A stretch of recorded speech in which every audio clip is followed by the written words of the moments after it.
Des plus hautes montagnes jusqu'au littoral, et partout ailleurs entre les deux, les Pokémon de type roche sont parmi les plus diversifiés, ainsi que parmi les plus anciens Pokémon de l'univers Pokémon. Des créatures amicales et serviables qui ont été ressuscitées, à partir de fossiles, aux Pokémon qui utilisent leur corps robuste pour causer beaucoup de dégâts, le type roche offre un large choix de Pokémon. Mais parmi ces créatures de type roche, lesquelles laissent transparaître leurs bonnes intentions à travers leur carapace dure et lesquelles ont vraiment un cœur de pierre. Découvrons cela aujourd'hui. Je suis Kyle de Pokébinge, voici un classement des Pokémon de type roche. Établissons d'abord quelques règles de base. Nous allons juger ces Pokémon selon les caractéristiques de l'espèce dans son ensemble, ce qui signifie que nous ne tiendrons pas compte des cas individuels des Pokémon en question. Une exception peut être faite pour certains Pokémon légendaires, mais cela se fera au cas par cas. De plus, si une lignée évolutive de Pokémon partage le type roche, ils n'occuperont qu'une seule place. Comme d'habitude, nous commencerons par le Pokémon le plus noble et nous descendrons jusqu'au plus maléfique. L'extérieur rocheux de ces Pokémon peut sembler rugueux et froid au toucher, mais ils ont le cœur chaud. Ces Pokémon de type roche sont les bons. Tarakian, le Pokémon grotte, remporte notre médaille d'or du bien et le titre de premier légendaire de notre liste. Comme Tarakian fait partie des Pokémon qui composent la famille des lames de la justice, il a beaucoup d'atouts. Pendant une guerre non spécifiée, Tarakian s'est battu sans relâche pour protéger et sauver d'autres Pokémon qui avaient perdu leur foyer à cause des combats. De plus, même après la guerre, Tarakian continue de protéger les Pokémon plus faibles et qui sont victimes d'intimidation. Il semble que Tarakian puisse parfois être un peu imprudent, car certaines entrées du Pokédex mentionnent que Tarakian a démoli le mur du château en tentant de sauver les autres. Mais si quelques dégâts collatéraux facilement réparables sont le pire que Tarakian cause en sauvant les autres, on ne peut vraiment pas trop lui en vouloir.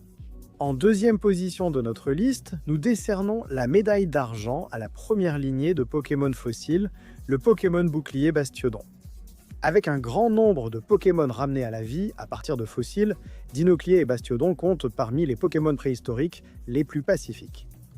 Plutôt que d'utiliser les protections dures comme le fer devant leur visage pour frapper leurs ennemis, Dinoclier et Bastiodon préfèrent généralement grignoter des baies et d'autres plantes, et s'entendent avec à peu près tous les Pokémon. Cependant, si menacé, Bastiodon utilisera sa grande plaque faciale pour protéger ceux dont il a la charge. Mais en réalité, cela semble être le seul moment où Dinoclier ou Bastiodon se battent avec d'autres Pokémon, pour leur attitude paisible et soudée, ainsi que le fait qu'ils s'entendent avec la plupart des Pokémon. La lignée de Bastiodon mérite clairement la médaille d'argent du bien. Nous nous rendons maintenant dans la région de Galar pour remettre la médaille de bronze du bien au Pokémon Charbon, la lignée de Coalossal. Rolikli, Carcoal et Coalossal sont bien connus dans la région de Galar pour leur habitude d'utiliser le charbon qu'ils produisent avec leur corps pour faciliter leur propre déplacement ainsi que pour aider les habitants de Galar. Carcoal et Coalossal en particulier sont très appréciés, non seulement parce qu'ils peuvent aider à produire du charbon pour les gens et les entreprises, mais aussi grâce au feu que Carcoal et Coalossal créent. Bien que ces trois Pokémon soient plutôt pacifiques, Coalossal est connu pour utiliser ses flammes contre ceux qui vandalisent dans ses grottes. Et certes, c'est assez dur, mais gardez à l'esprit que Coalossal ne fait cela qu'à ceux qui ont endommagé leur habitat. De plus, lorsqu'ils sont sous leur forme Gigamax, Coalossal accepte d'utiliser leur taille immense et la chaleur qu'ils produisent comme une sorte de grande cheminée pendant les mois d'hiver particulièrement rude pour tout Pokémon présent. Continuons avec le Pokémon comprimé, la lignée de Gigalith, en 4e position. Nodulite, en raison de sa petite taille, est un Pokémon de cette lignée qui ne semble pas vraiment aider les autres autant, mais il paraît assez facile à vivre, ne devenant en colère que si quelqu'un met ses mains dans le trou sur le visage de Nodulite. Géolith est de loin plus utile aux autres, car les cristaux oranges qui posent sur le corps de Géolith sont utilisés comme source d'énergie. Il y a le fait très triste que Géolith peut parfois être chassé à cause de cela. Tant qu'ils sont dans un environnement positif, ils sont plutôt heureux de laisser les autres utiliser les cristaux oranges remplis d'énergie de leur corps. Heureusement pour Gigalith, après leur évolution de Géolith, ils ne sont plus vraiment chassés pour leurs ressources énergétiques. Avec sa puissance capable de faire exploser une montagne, il n'est pas surprenant que personne ne veuille chasser Gigalith. Cela dit, Gigalith est toujours prêt à aider ceux qui le traitent bien, car il est l'un des Pokémon préférés des équipes de construction, Gigalith les aidant dans leurs projets de construction. La lignée de Gigalith en peut traverser des moments difficiles, sans aucun doute, mais comme les trois Pokémon ne laissent pas cela les freiner et sont toujours prêts à aider les autres, ils méritent vraiment un classement très élevé. Ensuite en tête, nous avons un autre légendaire avec le Pokémon joyau, Diancie. Plutôt que de se fier aux entrées du Pokédex de Diancie, puisqu'il n'y en a que 2 et qu'aucune ne dit vraiment grand-chose sur ce Pokémon. Nous allons donc nous pencher sur le film Diancie et le cocoon de la destruction pour nous aider à la classer. Dans le film, Diancie est présentée comme une reine plutôt bienveillante du domaine des diamants, qui se soucie des Kharas qui vivent aussi dans le domaine des diamants, et traite également assez bien les autres en dehors de son royaume. Diancie a un peu de mal avec le monde extérieur, mais cela ne joue absolument pas contre elle, et une fois qu'elle s'habitue au monde, Diancie s'adapte plutôt bien. En plus d'être très gentille, Diancie se montre très généreuse et est prête à aider ceux qui sont dans le besoin.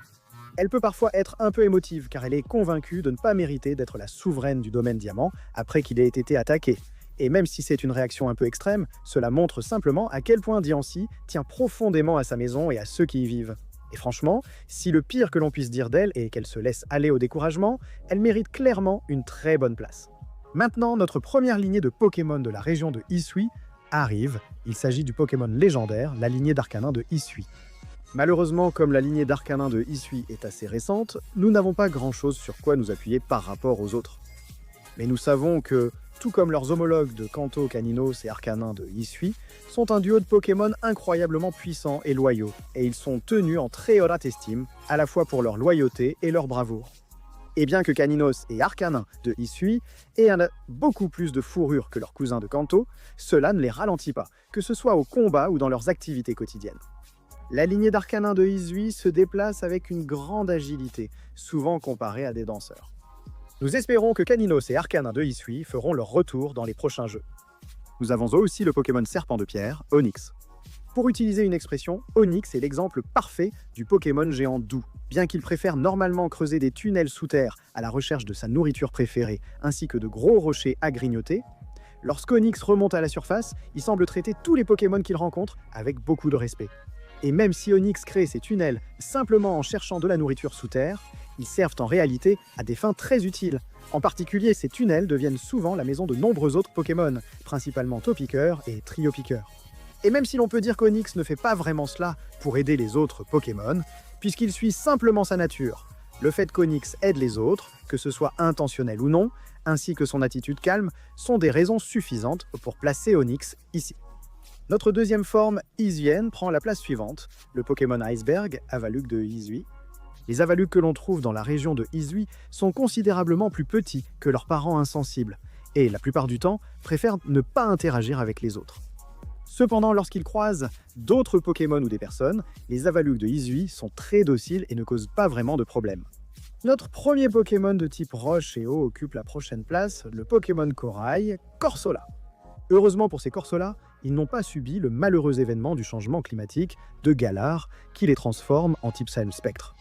Au lieu de cela, ces Corsola se trouvent souvent dans les mers du Sud où ils sont admirés pour leur beauté, car on dit que les branches de corail qui poussent sur leur corps brillent de multiples couleurs. En plus d'être agréables à regarder, les Corsola permettent aux petits Pokémon d'utiliser leurs branches de corail pour se cacher afin d'échapper aux autres Pokémon qui les chassent. Ensuite, nous avons le Pokémon Toundra, la lignée d'Aurorus. Comme leur titre dans le Pokédex l'indique, Amura et Aurorus se trouvent souvent dans des zones très froides et enneigées. Tout comme la lignée de Bastiodon, Amura et Aurorus sont deux Pokémon qui sont ressuscités à partir d'un fossile, cette fois-ci le fossile voile. Pour la plupart, la lignée d'Aurorus est plutôt paisible, même si elle préfère généralement socialiser uniquement avec ses propres évolutions. Ce qui fait cependant baisser la lignée d'Aurorus, c'est le fait qu'ils peuvent geler leurs ennemis dans un bloc de glace solide ou recouvrir tout de glace s'ils deviennent enragés. Gardez cependant à l'esprit que cela n'arrive pas très souvent et que la lignée d'Aurorus ne fait cela que lorsqu'il s'agit de ses ennemis. On peut considérer cela avant tout comme une technique de défense. Ensuite, nous traversons l'océan jusqu'à Alola pour parler du Pokémon Loup, la lignée de Lougarok. Que ce soit dans la région d'Alola ou en dehors, la lignée de Lougarok est très populaire, aussi bien dans les jeux qu'auprès des fans, et ce n'est vraiment pas surprenant. Tout comme notre haute famille de Pokémon chiens de roche, Rokabo et Lougarok comptent parmi les plus loyaux de l'univers Pokémon. Alors pourquoi plaçons-nous la lignée des Pokémon Loup au milieu de notre bonne section ? Eh bien, même si Rokabot est sans aucun doute un Pokémon loyal et gentil, il développe de sérieux problèmes de comportement en grandissant, devenant agressif et allant même jusqu'à attaquer les autres parfois. Lorsque Rokabo évolue en Lougarok, S'il prend sa forme du midi ou du crépuscule, il semble retrouver son calme d'avant et ne cause vraiment pas trop de problèmes. Mais si Rocabot évolue la nuit et devient Loup-Garok forme nocturne, son agressivité augmente vraiment, au point que Loup-Garok ne se soucie même pas de se blesser en attaquant les autres. Mais tant qu'il existe un lien fort entre le dresseur et lui, Loup-Garok forme nocturne l'écoutera et pourra modérer son comportement habituel. En passant à Paldea, nous avons notre prochain trio de Pokémon, la lignée de Gros-Mago. En ne considérant que les 2 premières évolutions, il serait peu surprenant de s'attendre à ce que cette lignée soit plus bas dans le classement. Goleminas en particulier a un comportement assez dur, mais c'est Gros-Mago qui placent vraiment leur lignée évolutive dans la bonne catégorie. Non seulement ils produisent du sel avec leur corps, mais Gros-Mago l'utilise aussi pour aider à soigner les autres. Plutôt que le processus de guérison prenne du temps, le sel que Gros-Mago saupoudre sur les autres Pokémon blessés guérit instantanément toutes leurs blessures, peu importe leur gravité, ce qui rend la lignée de Gros-Mago extrêmement populaire dans la région de Paldea. Nous aimerions juste que Amasel cesse d'essayer de conserver les autres dans ses propres fluides, ce qui est dégoûtant. Ensuite, nous avons le premier Pokémon oiseau, la lignée d'Archéodongle. Comme leur titre dans le Pokédex le suggère, on croit généralement qu'Arkin et Archéops sont les premiers Pokémon de type vol. Mais malheureusement, à cause de leur double type roche et de leurs muscles d'ailes sous-développés, Arkin et Archéops sont loin d'être les meilleurs volants. Arkin ne peut pas voler, il sautille. Archéops, lui, peut prendre son envol. Cependant, cela demande pas mal d'efforts, car pour simplement quitter le sol, ils doivent prendre un élan d'au moins 3 km en courant, tout en battant des ailes pendant tout ce temps. Même s'ils ne sont pas les meilleurs volants de l'univers Pokémon, on pense que la lignée d'Archéops compte parmi les Pokémon ressuscités par fossiles les plus intelligents, formant des groupes de soudés où ils veillent les uns sur les autres, ce qui les rend aussi plus efficaces pour trouver de la nourriture. La phrase « Le travail d'équipe est essentiel » résume parfaitement la prochaine lignée de Pokémon. Les Pokémon collectifs, la lignée de Golgopat. Comme le suggère leur titre dans le Pokédex, la lignée de Golgopat passe d'un Pokémon unique, Opermine, à l'union de 6 autres Opermines pour créer Golgopat. Contrairement à d'autres Pokémon qui s'associent à leurs semblables seulement pour se chamailler ou ne pas être très coopératifs, la lignée de Golgopat forme une très bonne équipe, car chaque Opermine individuel contrôle une partie du corps de Golgopat. Ensuite, nous avons le grand Pokémon Roche, Dolman. Si vous vous promeniez dans la région vallonnée de la campagne de Galar, vous pourriez voir une grande formation rocheuse formant un cercle. Mais plutôt que Stonehenge dans la vraie vie, Dolman ne fait que retrouver ses compagnons Pokémon. On ne sait pas vraiment pourquoi Dolman a cette particularité inhabituelle, mais dans l'ensemble, c'est un Pokémon plutôt paisible. L'une de ses entrées dans le Pokédex mentionne que Dolman peut causer de sérieux dégâts avec ses coupes de pied, mais nous prenons en compte le fait qu'il ne semble pas causer de dégâts très souvent et qu'il s'entend bien avec les autres Pokémon. Après avoir exploré le sous-sol et l'océan, habitat naturel de certains Pokémon précédents, il est logique d'explorer les grottes pour rencontrer Stracy, le Pokémon joyau. Ces Pokémon incrustés de pierres précieuses se trouvent souvent soit sur les parois des grottes, soit sous terre, dans le sol de la grotte. En raison des nombreux joyaux qui composent le corps de Stracy, ils sont souvent recherchés pour leur beauté. Cependant, lorsqu'ils sont seuls, les Stracy s'entraident en utilisant les crinières douces autour de leur tête pour polir leurs joyaux et en utilisant les pierres précieuses de leur corps pour lancer de puissants rayons afin de repousser les attaquants. La prochaine famille de Pokémon, les Pokémon Boussole avec Tarinorm, prend à cœur l'expression « suivez votre nez ». Si vous êtes perdu et que vous ne savez pas où aller dans l'univers Pokémon, avoir soit Tarinor, soit Tarinorm dans votre équipe pourrait être une bonne idée car le grand nez rouge de ces 2 Pokémon pointera toujours vers le nord, servant ainsi de boussole. Et bien que Tarinor soit le plus souvent heureux d'aider les voyageurs à trouver leur chemin vers leur destination, Tarinorm peut être un peu plus agressif, car il a tendance à attaquer les autres avec les mini-nez qu'il contrôle. De plus, en raison de la nature magnétique du corps de Tarinorm, il provoque des dysfonctionnements électroniques si l'on reste trop longtemps près de lui. En montant dans les montagnes pour notre prochaine lignée de Pokémon, la lignée du Pokémon Mégaton, Grolem, occupe cette place qui conclut notre bonne section. Dans l'univers Pokémon, la lignée de Grolem est parmi les plus singulières. Plutôt que de suivre la formule standard du Pokédex, où un Pokémon agressif devient plus calme en évoluant ou l'inverse, Rakayu, Gravalanche et Grolem passent d'assez calme à un peu téméraire, puis redeviennent assez calmes. En fait, la seule façon de pousser Rakayu à abandonner son calme habituel serait que quelqu'un marche accidentellement sur lui, ce qui est compréhensible. Avec Gravalanche, il représente ensuite une menace potentielle bien plus grande. Un passe-temps favori de Gravalanche est de dévaler à toute allure les montagnes où ils vivent, sans vraiment se soucier de ce qu'ils pourraient heurter ou blesser. Et ce n'est pas génial. Et si Gravalanche était le dernier Pokémon de cette lignée, on les placerait sûrement dans la zone grise. Mais avec Grolem, ils prennent une grande inspiration et se calment vraiment, en plus du fait que Grolem ne risque pas de causer de dégâts aux autres ou à l'environnement. En fait, ils font tout le contraire, car au cours de leur vie, les Grolem perdent la carapace dure qui recouvre la majeure partie de leur corps, laquelle s'effrite ensuite et aide à fertiliser la terre en se décomposant. Après notre bonne section, nous entrons dans un territoire neutre. Ces Pokémon de type roche se trouvent dans une zone grise. Pour débuter, voici Météno, le premier Pokémon de type roche à thème spatial de notre liste. Dans l'ensemble, Météno semble être un Pokémon plutôt insouciant, flottant perpétuellement dans les airs. Et bien que Météno ait ses traits cachés lorsqu'il est sous sa forme météore, après que la croûte dure qui recouvre son corps se brise, il révèle un large sourire et de grands yeux ronds lorsqu'il est sous sa forme cœur. Un fait inquiétant à propos de Météno est qu'il ne survit pas longtemps après être passé à sa forme cœur. Mais s'ils restent dans leur Pokéball, ils devraient bien aller. Nous aimerions vraiment les classer plus haut, mais ils n'ont apparu que dans quelques jeux jusqu'à présent et on ne connaît pas très bien leur comportement réel. La famille de Pokémon ressemblant à des arbres arrive ensuite. La lignée de Simularbre. Alors que Simularbre est un Pokémon généralement calme et paisible, apprécié par de nombreux dresseurs, principalement les personnes âgées en raison de son apparence, ce qui place cette lignée de Pokémon dans une zone grise, c'est Manzai, le premier Pokémon de cette famille évolutive. Manzai a lui aussi une attitude plutôt paisible, c'est vrai, mais contrairement à Simularbre, il a la mauvaise habitude de pleurer assez souvent. Et bien que la tristesse soit une émotion naturelle, Manzai ne verse pas de larmes parce qu'il ressent des émotions fortes qui le feraient pleurer, mais plutôt comme une tactique pour se sortir d'affaire ou obtenir ce qu'il veut. Même si c'est un très jeune Pokémon, il n'est pas bien d'utiliser les émotions pour manipuler les autres. Nous sommes contents que Simularbre semble perdre ce comportement après son évolution, mais il attaquera aussi les autres s'il reçoit la moindre goutte d'eau sur lui. Ensuite, nous avons Karatroc, le Pokémon moisissure. On ne sait pas grand-chose sur lui dans le monde des Pokémon. Ce que nous savons sur ce Pokémon ressemblant à une tortue, c'est que Karatroc est généralement assez paisible et qu'il collecte aussi différentes baies pour les faire fermenter dans sa carapace. On dit que cela produit un jus délicieux et même si nous sommes ouverts à la découverte de nouvelles saveurs, boire un jus fabriqué dans le corps d'un Karatroc ne nous met pas vraiment l'eau à la bouche. Malheureusement, ce fait marquant est le seul connu à propos de Karatroc, le plaçant ainsi dans la zone grise. Notre première ultra chimère d'Alola prend la place suivante, le Pokémon rempart, Ama-Ama. L'un des types roches les plus grands et les plus lourds, il possède assurément beaucoup de puissance.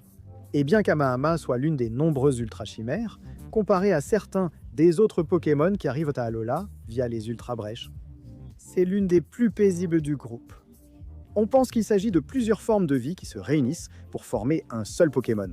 Mais avec les hauts murs qui recouvrent son corps et les rares occasions de jeter un œil à travers ces murs, personne ne sait vraiment à quoi ressemble ce Pokémon.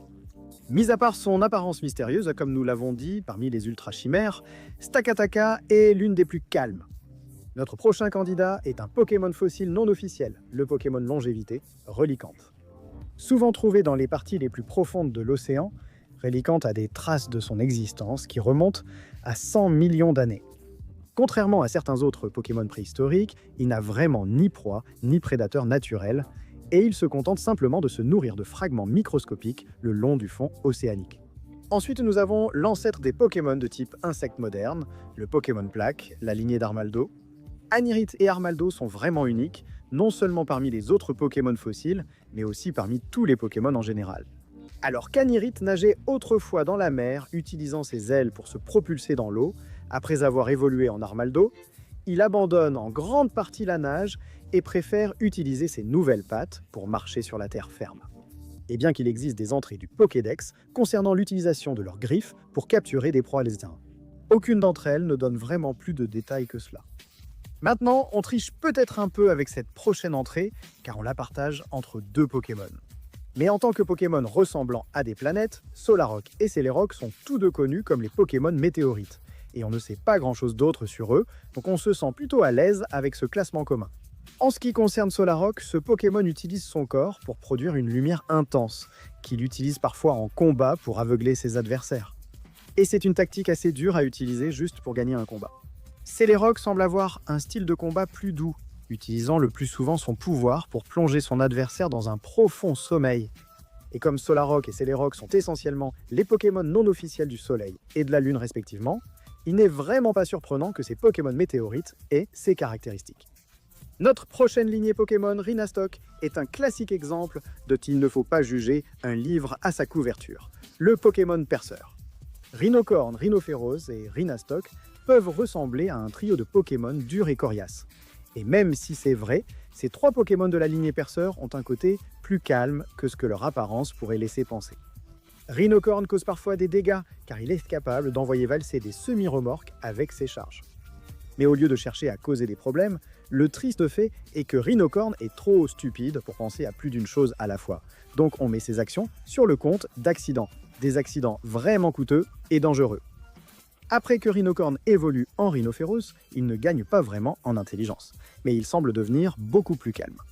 Rhinophéros est le plus souvent trouvé en train de se détendre dans une mare de lave, et il semble plutôt bien s'entendre avec les autres. Une fois qu'ils atteignent leur stade final et évoluent en Rhinastock, au lieu d'assumer leur apparence quelque peu intimidante, Rhinastock conserve le comportement calme habituel de Rhinophéros. Ce qui joue cependant contre Rhinastock, c'est que lorsqu'il se bat, il est connu pour parfois lancer des racailloux et d'autres petits Pokémon de type roche avec ses mains. Donc oui, utilisez des Pokémon non consentants comme projectiles contre vos adversaires, ce n'est pas génial. Ensuite, nous avons le Pokémon Minerai, la lignée de Glimmet. Glimid et Glimora ont tous les deux des pétales faits de poison cristallisé attachés à leur corps. Les pétales d'Éroside et Roselia servent de moyens de défense plutôt que d'accessoires élégants. En cas d'attaque, ils les secouent pour répandre des nuages de particules toxiques. Les pétales de Glamora sont connus pour leur ressemblance avec les joyaux Terra, présents dans toute la région de Paldea. Mis à part cela, nous n'avons pas grand-chose d'autre sur quoi nous baser. Donc, nous plaçons Glamora ici, au milieu de la zone grise. Vient ensuite Magcargo, le Pokémon de lave. Comme Magcargo peut produire une chaleur de 18 000 degrés Fahrenheit, dire qu'il faut être prudent avec ce Pokémon est un énorme euphémisme. Cependant, il ne cherche pas délibérément à nuire. Selon les témoignages, Magcargo est généralement un Pokémon paisible, capable de contrôler l'intense chaleur qu'il peut produire avec son corps. Mais même s'il n'essaie pas de brûler tout ce qu'il voit, nous devons prendre en compte les dégâts qui peuvent survenir si Magcargo perd le contrôle ou attaque d'autres personnes. Contrairement à certains autres Pokémon de type roche qui peuvent causer des dégâts plus importants dans notre classement, comme Sudowoodo ou la lignée de Golem, dont la portée des dégâts est limitée à un certain environnement ou à certains événements, Magcargo n'a vraiment pas ce luxe. Si les Magcargo décident d'utiliser leur feu, tout sera probablement réduit en cendres, où qu'il soit. C'est mauvais signe. En plongeant dans la mer, nous découvrons le prochain Pokémon fossile, Amistar, le Pokémon Spirale. En ce qui concerne à la fois Amunite et Amistar, ces Pokémon utilisent souvent leurs nombreuses tentacules pour attraper et saisir des Pokémon inattentifs avant de les dévorer.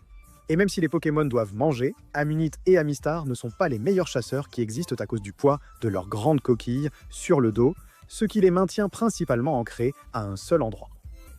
Il est communément admis que ces deux Pokémon avaient tellement de difficultés à se déplacer que cela a largement contribué à l'extinction d'Amunite et d'Amistar à l'origine.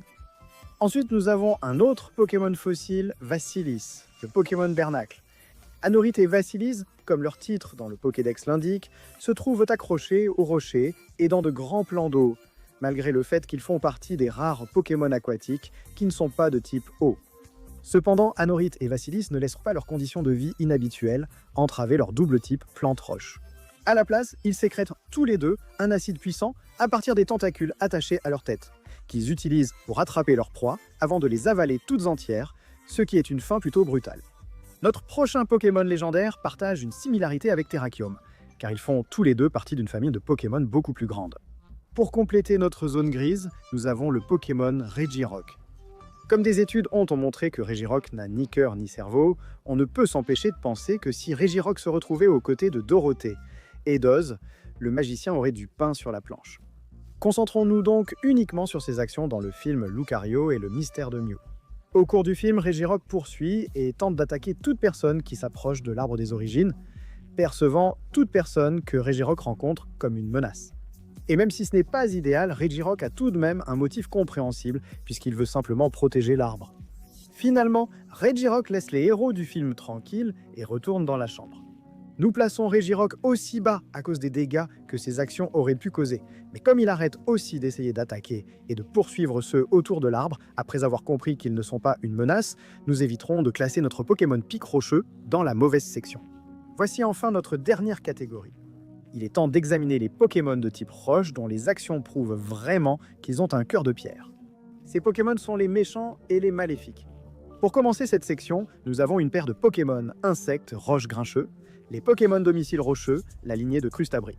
Avec Pyronil, le premier Pokémon de cette lignée évolutive, il agit normalement comme un Pokémon de type insecte ordinaire, utilisant ses pinces pour creuser une pierre afin d'en faire sa maison et la porter sur son dos. Le Crustabri évolué est nettement plus agressif. Crustabri attaque d'autres Crustabri et des Pokémon plus grands, comme Rhinastock avec ses pinces robustes. Nous avons notre dernier Pokémon de la région de Paldea à venir, le Pokémon embusqué, Kloof. Souvent trouvé accroché au flanc des montagnes, Kloof utilise son camouflage pour surprendre ses proies avant de leur tomber dessus et de les attaquer. Cependant, Kloof ne peut pas faire cela trop longtemps car sa position préférée fait aussi affluer tout le sang vers sa tête. Cependant, lorsqu'ils parviennent à attaquer leur cible, Kloof peut se révéler très dangereux, utilisant ses mouvements uniques pour déstabiliser le Pokémon malchanceux qu'il vise avant de l'attaquer férocement avec ses griffes. Notre prochain Pokémon de la lignée fossile pourrait être considéré comme le roi des fossiles, car la lignée de Tyrantrum porte le titre de Pokémon despote dans le Pokédex. Tyrant et Rexilius sont une paire de Pokémon ressuscités à partir de fossiles, et on dit qu'ils étaient particulièrement féroces lorsqu'ils parcouraient librement la Terre il y a près de 100 millions d'années. Même si Tyrant et Rexilius étaient souvent craints dans le passé, ces deux Pokémon étaient également très respectés par les autres Pokémon, certains récits affirmant même qu'ils avaient une présence magnifique. Et contrairement à certains autres types de fossiles qui ont causé pas mal de dégâts, en réalité, les seuls récits qui mentionnent la férocité de Rexilius concernent ses habitudes de chasse. De nos jours, Tyrant et Rexilius peuvent causer des dégâts à des objets semblés comme les voitures, Adil, et ils sont bien connus pour leur férocité. Ces prochains Pokémon fossiles se heurtent constamment les uns aux autres, aussi bien au sens figuré qu'au sens propre. Les Pokémon coup de tête, la lignée de Charcos. Bien que certains Pokémon de cette liste causent des dégâts involontairement, ce n'est pas le cas de la lignée de Charcos, que ce soit sous sa forme pré-évoluée, dinocliée ou évoluée. Ces deux Pokémon adorent de foncer sur les gens et les autres Pokémon de toute leur force pour leur donner des coups de tête. Quel que soit le dégât causé par la lignée de Charcos, il est presque toujours garanti d'être assez important, tout cela à cause de la nature extrêmement dure de leur crâne. Causer des dégâts, avec plaisir, et blesser les autres, avec de terribles coups de tête, c'est vraiment terrible. Notre dernière forme régionale arrive tout de suite.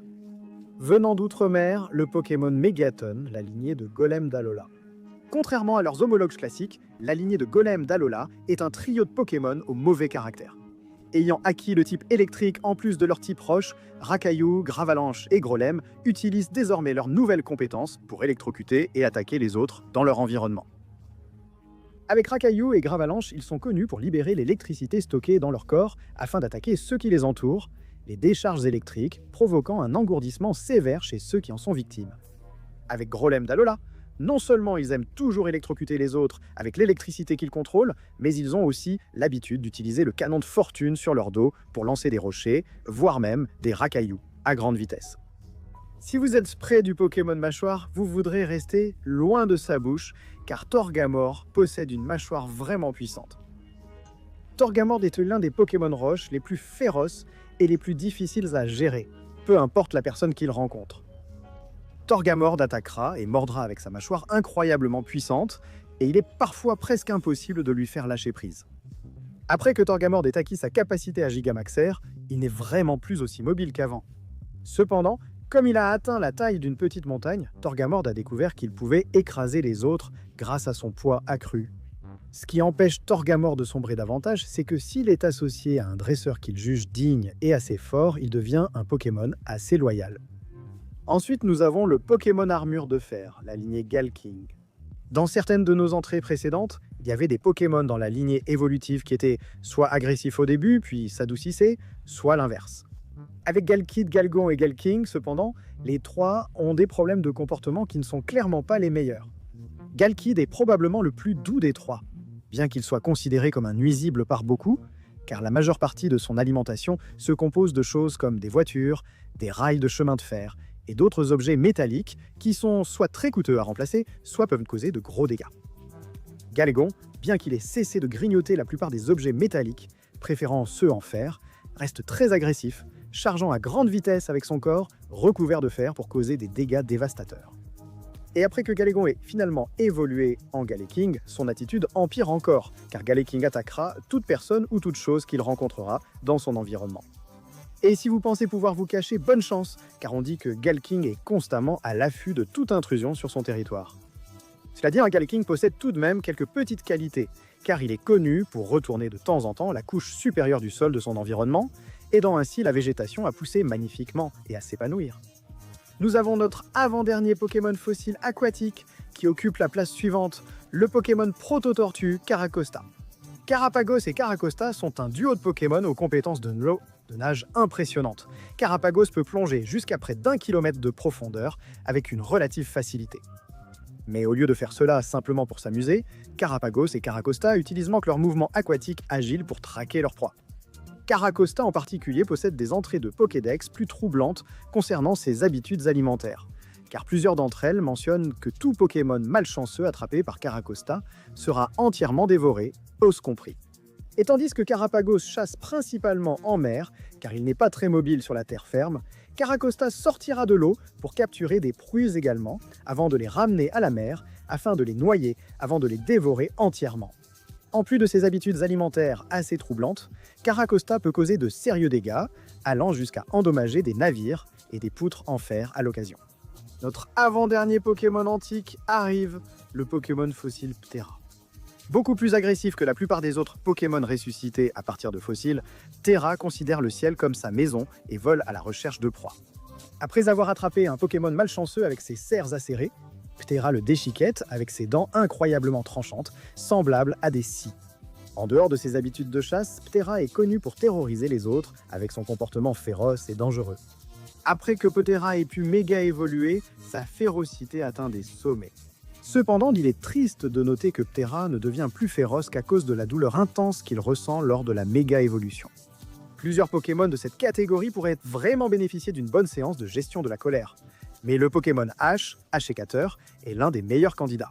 Alors que les habitants de Hisui sont connus pour utiliser les fragments de pierre qui tombent du corps de Hachicateur comme outil ou arme, Hachicateur ne cherche pas activement à aider les autres. En réalité, c'est l'opposé. Si vous rencontrez Hachicateur dans la nature, notre conseil est simple. Courez et courez vite. Parce que Hachicateur utilisera les lames en forme de hache sur ses bras pour frapper sauvagement et poursuivre sa cible sans relâche. Et même si avoir un sérieux problème de colère est vraiment terrible. Comparé à nos 3 Pokémon de type roche les plus maléfiques, Hachicateur n'est pas aussi terrible. Ce qui nous amène à notre dernière lignée de Pokémon fossiles, ainsi qu'aux gagnants de la médaille de bronze du mal, les Pokémon coquillages, la lignée de Kabutops. Nous avons déjà parlé d'autres Pokémon qui chassent et mangent, alors pourquoi plaçons-nous la lignée des Pokémon coquillages aussi bas dans notre classement des plus maléfiques? Pour commencer, Kabutops a probablement les entrées de Pokédex les plus explicites en ce qui concerne ses habitudes alimentaires, tranchant ses proies avec les lames acérées qui poussent sur ses bras avant de boire leur fluide. Dégueulasse! Kabuto est sans aucun doute le plus inoffensif de ces 2 Pokémon, car la majorité des entrées du Pokédex mentionnent simplement comment ils ont été obtenus à partir de leurs fossiles et comment ils vivaient principalement dans la mer.